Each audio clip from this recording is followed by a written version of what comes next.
Hey everybody, welcome to C3 Kids Online K-3 edition. I'm Lisa and I'm the elementary director here at Community Christian Church in White Marsh, Maryland, where we are all about helping people find their way back to God.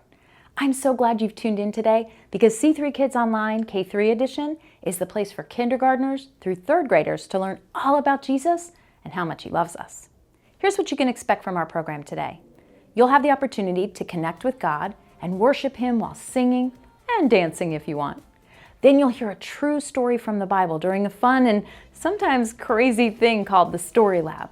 You'll hear about your part in God's big story and be given one main thing to remember that you can reflect on and have conversations about all week long at home. Now, of course, I'm so glad you've joined online today, but I'd love to invite you to come to an in-person service. We've got a program designed with you in mind. It's a super fun place for kids in kindergarten through third grade to meet other kids their age, connect in a small group, and learn all about Jesus and how to best follow Him. If you want to come to an in-person service, head to our website, communitycc.net, where you can find all the details. You can even pre-register for your visit. Well, your countdown's on its way, so let's get started with C3 Kids Online K3 edition.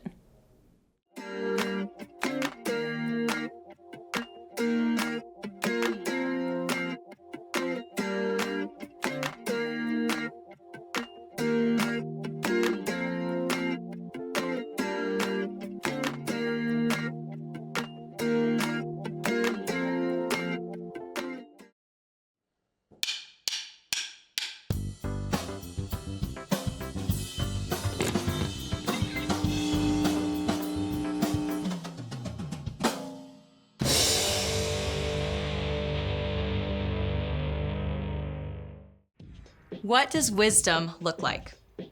Maybe this is the picture that pops into your head. Gray hair, long beard, thick spectacles, all the knowledge. And how about an owl for good measure? Many older people do have wise things to say. But if you want to be wise, you don't have to wait till your hair turns gray. Because wisdom can look like you. It's all about finding out what to do and then, of course, doing it.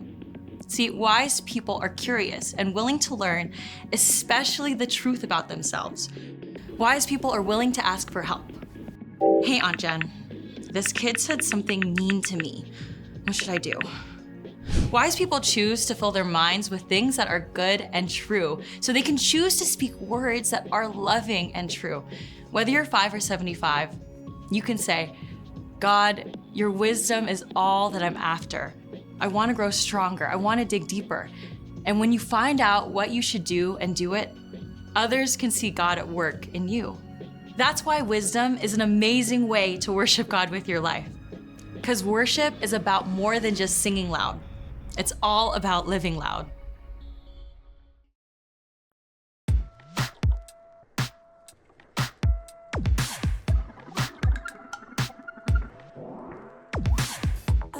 So many questions, there's so much to learn that I don't know.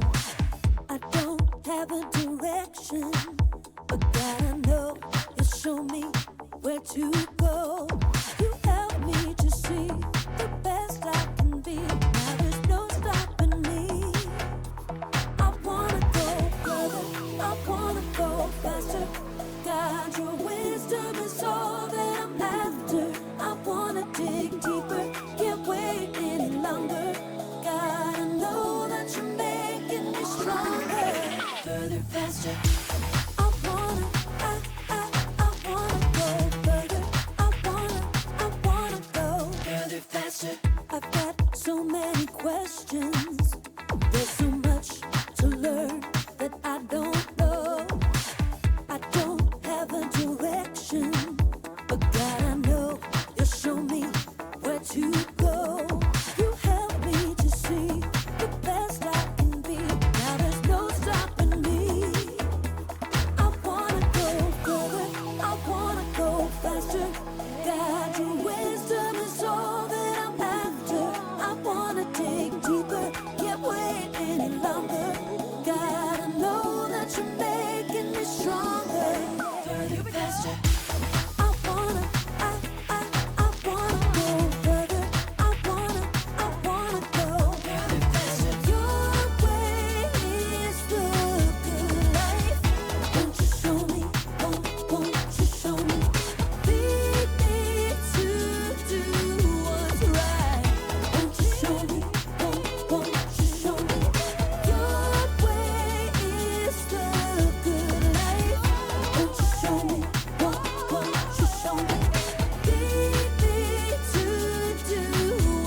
question. Check. Check. Wait, where's the food coloring? Oh, hey, welcome to Story Lab. This week we're taking a look at the story of someone who wanted to dig a little deeper. Aha! Food coloring. Whew! Food coloring and Story Lab were like PB&J.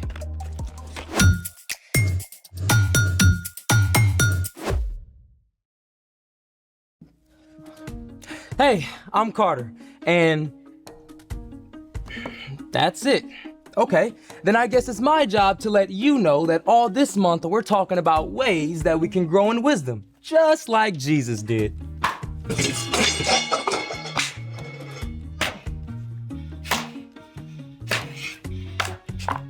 And I'm Zeke. And I'm Zeke. Little late, superhero. What? You said we're taking a deep dive into the ocean today, so I'm ready. I meant deep dive into knowledge about the ocean, not actual water. Oh, so I don't need a snorkel? We're only using this much water. Well, let's make it. Today, we're exploring the ocean layers on land. We'll use our imagination and some of these supplies. For this activity, we will need 5 jars of water, sea salt, food coloring, scrap construction paper, and a syringe with a tube, or a funnel and a large straw will do. Is this for breathing underwater? First things first. Step 1, add salt. This first jar will get no salt, the next will get 2 spoonfuls, then 4, then 7, then 9.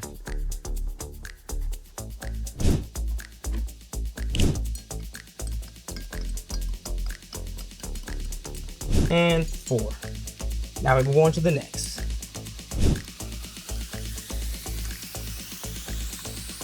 And 7. All right, and the last one.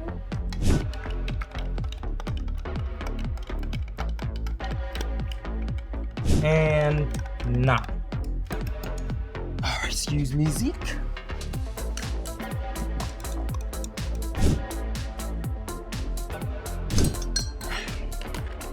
Hey, the ocean is saltwater, right? Yep, but we're also adding salt to increase the density of the water. Density just means how tightly the molecules are packed together. Since the different layers have different densities, they'll stay separate. Which brings us to step 2, coloring our layers. We'll put the tiniest bit of sky blue in the first jar, then blue-green 1 drop, then navy blue 1 drop, then purple 2 drops, then black 4 drops. All right. So I'm thinking the ocean layers go this way instead of that way. Step 3, the layers all go in here, carefully. Now, each colored salt solution represents 1 layer of the ocean. We'll start at the bottom with the darkest water, the trenches. Carter, I'm always willing to be in the trenches with you. Thanks, Zeke. Whew, it's so dark down in the trenches. Yep. 0 sunlight reaches the trenches. And the deeper that you go in the ocean, the higher the density of the water. There's so much we don't know about the deepest parts of the ocean, but we do know that sea cucumbers and starfish live there. All right. Now, we're going to pour in the rest of the layers. Because each color is a different density, they should layer rather than mixing. But it's a little tricky, so we're using this tube and some paper to help.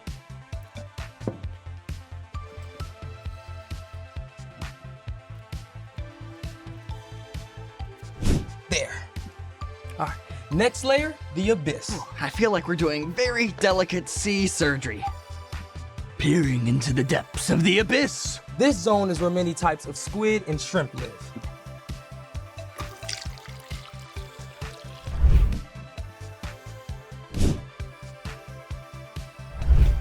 It all kind of looks the same. You know what we're missing? Light. Ah, Here it is. this. You see? Yeah. All right, okay. Now for the next layer, the midnight zone. In the midnight zone, we find anglerfish and the ever-popular blobfish. That looks so cool. That's great. Okay, next. The twilight zone. We get a little more light reaching down here. Here you go.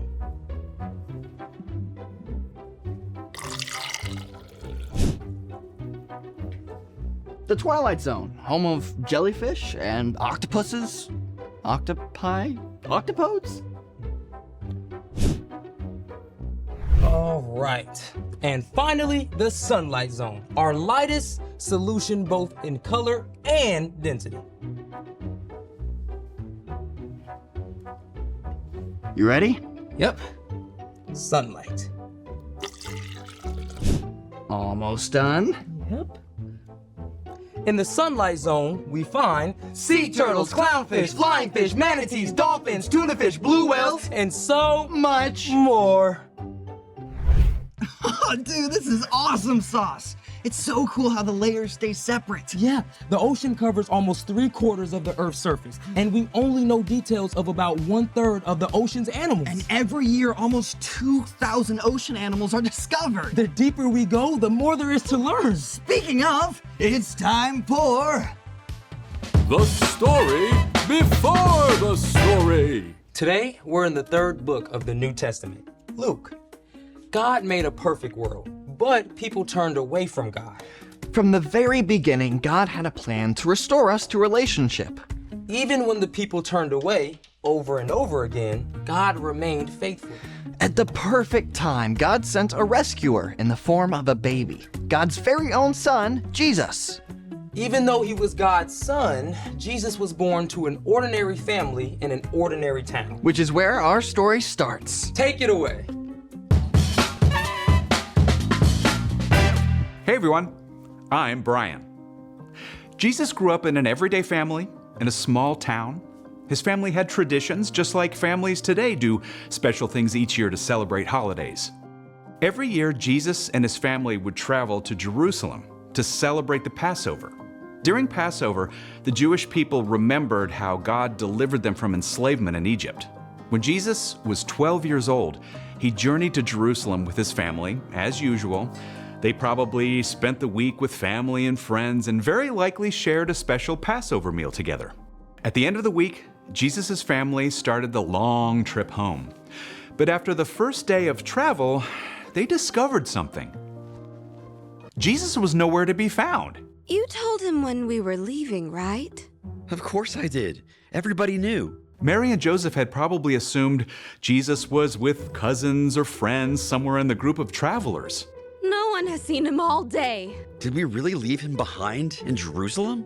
We have to go back, right now. Mary and Joseph raced the whole way back to Jerusalem. By this time, 12-year-old Jesus had been without his parents for several days. Any news? Nothing. None of our family or friends have seen him anywhere. He's got to be somewhere. We haven't looked there. The temple? At last, Mary and Joseph climbed up to the temple, and sure enough, Jesus, my son! Jesus, have you been here all this time? This young man has been asking us questions. Pretty impressive ideas, too. We're frankly amazed by what he understands. Jesus, we've been looking everywhere. Why didn't you tell us where you were going? Why were you looking for me? Didn't you know I had to be in my father's house? It's time to go home now. Come back anytime. Jesus returned home to Nazareth with his parents and continued to obey them. As he grew up, he became wiser and stronger and more pleasing to God and to people. The end. That's crazy. Jesus was without his parents for days in a big city. What did he eat? Where did he sleep? Well, Luke does not record that part of the story. So What's our part in the story? Jesus is God's own son, and he looked for and grew in wisdom. Now, if Jesus did that, then it's definitely important for us to look for wisdom too. Wisdom is finding out what you should do and doing it. Okay, I know how to look for stuff, like my shoes. But how do we look for wisdom? Oh, well, you can think of wisdom like a buried treasure that you really have to dig for. Wisdom isn't just being smart or knowing things. Wisdom is knowing what to do with what you learn. Yeah, like I can know that eating veggies will help me stay healthy, but that doesn't matter if I keep scarfing down junk food. You gotta actually eat those carrots and hummus. Great example. You can also gain wisdom from your mistakes. I put off studying for a test last week. Then I had to stay up super late to study, and I was so tired I didn't do great on the test anyway. So wisdom for you will be starting to study ahead of time for the next test. For reals. You can learn wisdom from other people too, both from wise choices that they've made and also from the times that they've failed. It could be your parents, a favorite aunt or uncle, or a small group leader. I like hanging out with my grandpa. He's also got amazing stuff to say. Back in my day. Well, most importantly, we can ask God for wisdom. In the book of James, we read, "If any of you needs wisdom, you should ask God for it. He will give it to you." So we gain wisdom by asking first. So we can know what to do. And then do it. I think you got it, wise guys. See you next time. So, here's the thing. Wisdom is worth searching for. Speaking of searches, you think there might be any treasure buried at the bottom of this ocean? As a matter of fact, there is. Are you joking? For reals? Yeah, I buried our lunch money in quarters. Oh, we get to dig for buried treasure! Thanks for joining us for the Story Lab. See you next time. Okay, should we use the syringe? Or maybe the tiniest shovel. Why not both? All right, let's do it.